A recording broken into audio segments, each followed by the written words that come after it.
Alright, so the reason I wanted to demonstrate the first couple of deep tissue techniques on the person supine and for the neck is because I think some of the stuff we use in MAT 20 is nice to add into some of our clients, you know what I mean? So, and I immediately start checking to see if they look aligned, like are the clavicles the same height, is one shoulder off the table, are both shoulders way up. If you look at her, she's pretty good, don't you think? Yeah. She's pretty flat. You know, I don't see anything major here. She kind of likes to leave her head here. That just might be a way she's used to posturing. And I'm actually going to use the deep tissue lotion today. When we do deep tissue massage, we typically don't want to grease up because we're always needing to pin the tissue, you know what I mean, and to stop movement, and if it's too greasy, you're sliding off of it. So a lot of therapists will use a lotion instead, okay? So my warm-up stroke for the neck is kind of long, so I'll start by opening up the pecs. I usually go down at least to the elbow. I'll come up, find C7, and always finish here at the base. Is that too much? Okay. And I'll do that a few times to get it warmed up. Sometimes this way I'll just come through with my thumb instead. Again, find C7, and she's got a lot of stuff going on with her right shoulder. I can already feel adhesions and tightness. Do any of them hurt? Mm-hmm. They do? Mm-hmm. Now, different with, and I haven't gotten a massage from you all, so it's going to be a little bit weird for me, but different for deep tissue is sometimes we're like warming up and we're going quick, but with deep tissue, we almost just go a little slower because we need the muscles to respond to the pressure more. So we really slow our stroke down, okay? You're right. After I've done that a few times, I then go ahead and really start to massage on both sides of the transverse process.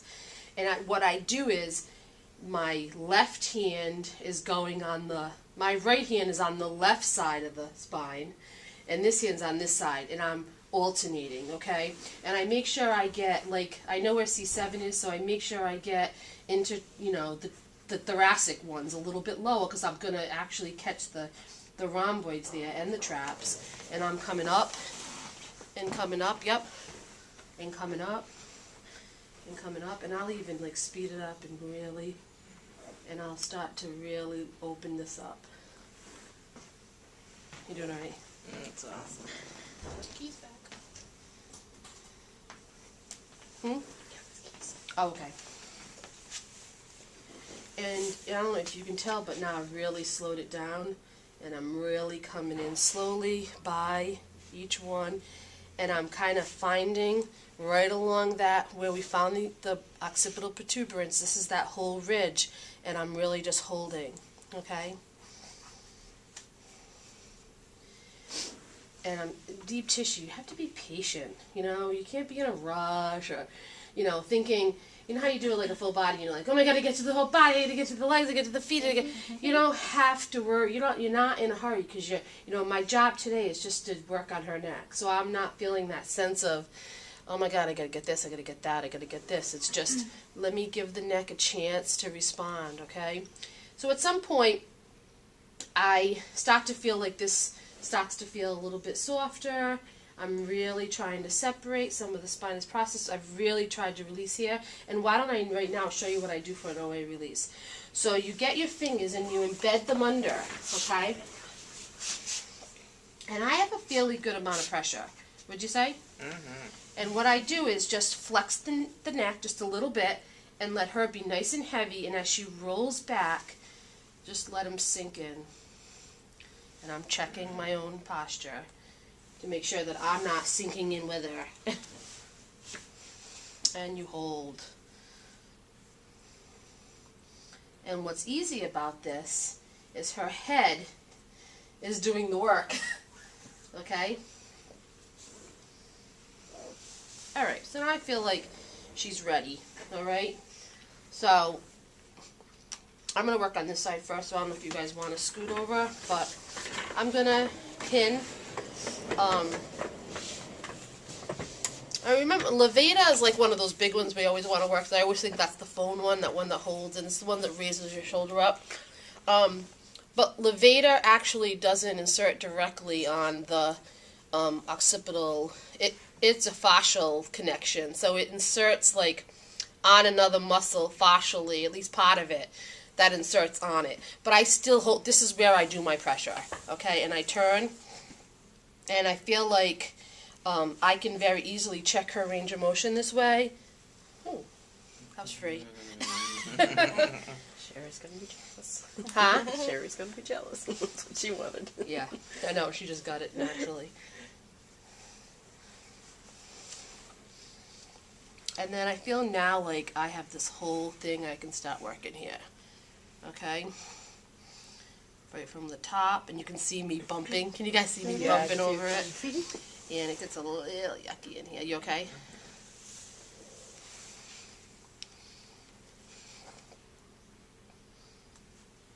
And she's got a lot of knots in here. So any one particular spot, like that one. Alright, so let's just pretend that's a trigger point, okay? And actually I'm holding this trigger point like that. And on a scale of 1 to 10, 10 being the worst pain you've ever felt, A 4. you're about a 4. So what I'd like to do is, this is just to try to get some blood flow into this point and really try to flush some of that stuff that makes it sore out of it. So I want you to just take a deep breath in through your nose and out through your mouth. And how does it feel? Any different? Yeah, it like had a sensation of like melting a little bit. Okay, and one more time.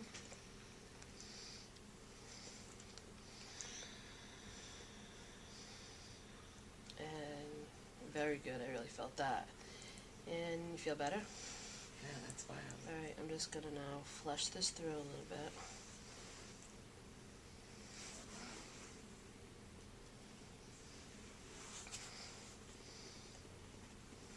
Nice big knot there.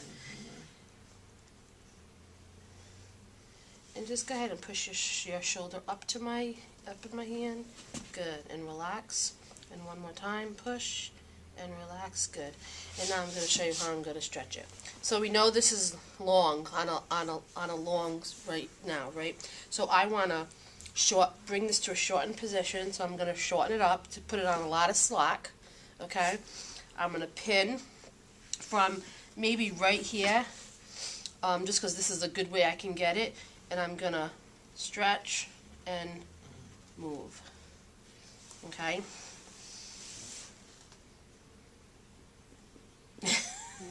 Right over. So you can see it, I know. So this is a passive active stripping. I'm doing all the work and she's just laying here. Sometimes we pin and then we make the client actually work. Okay? I'm not going to do that right now because she's kind of nice and relaxed. But so she's got a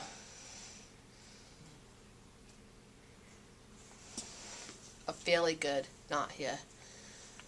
Let's see where it is. See if we can figure out where it is. And it's kind of stuck to the top of your scapula. Feel it? It's already cracking a little bit.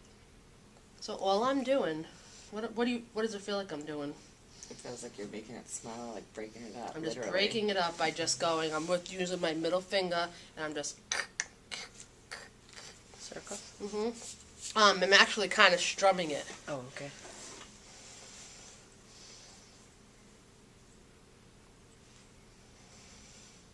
It's actually already feels a little bit better. Amazing.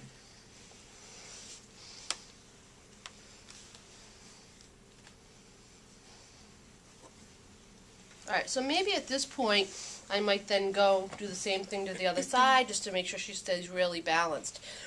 But if I really wanted to continue to focus on that area, what I would do at this point is slide over to here.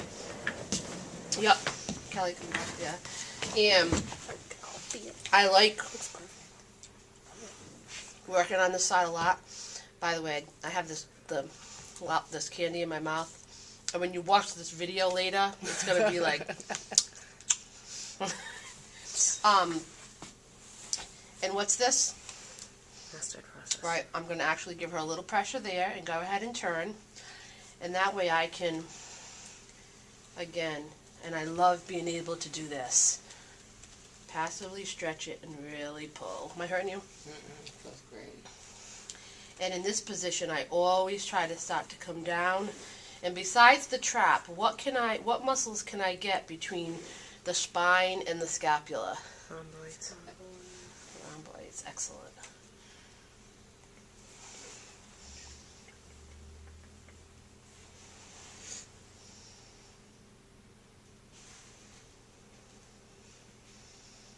So you realize I'm just working that same knot again, right? But now just in a little different position, and by able to kind of manipulate your shoulder a little bit. Okay? Any questions about that? And you can work here for a while if you want. Now, in a little while, you're also going to learn how this is going to play into it, but just for now, for the sake of this demonstration. And the other thing is, typically, in deep tissue massage, I always try to teach you 3 different positions to put the client in. So we could actually flip her over on her stomach and really go right around that scapula and petrissage and do all the things you already know how to do. Or we could put her in a side-lying position. And well, how I do that is I give her a little pillow and I tell her to roll towards me. I'll move this way if you want. And you can use this under there if they want to put this Oh, thanks. on top here. Oh, yeah. They can. And you get them in side lying, and I just love, like now, I feel like it just completely opens it up for me. So I can take her arm again. Look, I can try to immobilize her scapula. And look what I do. All I do is I put her elbow into my belly, and I use it to really stretch, to really pin, and really open this up. You're right.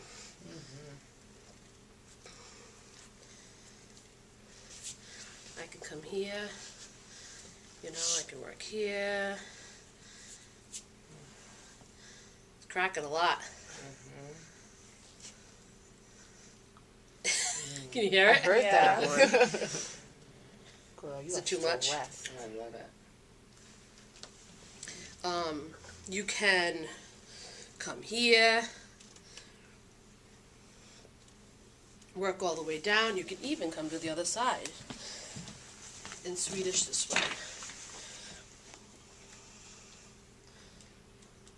Always with that deep pressure on the base, okay?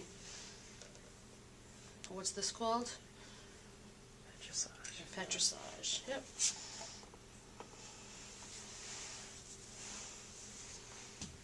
You can shut that off. Red button.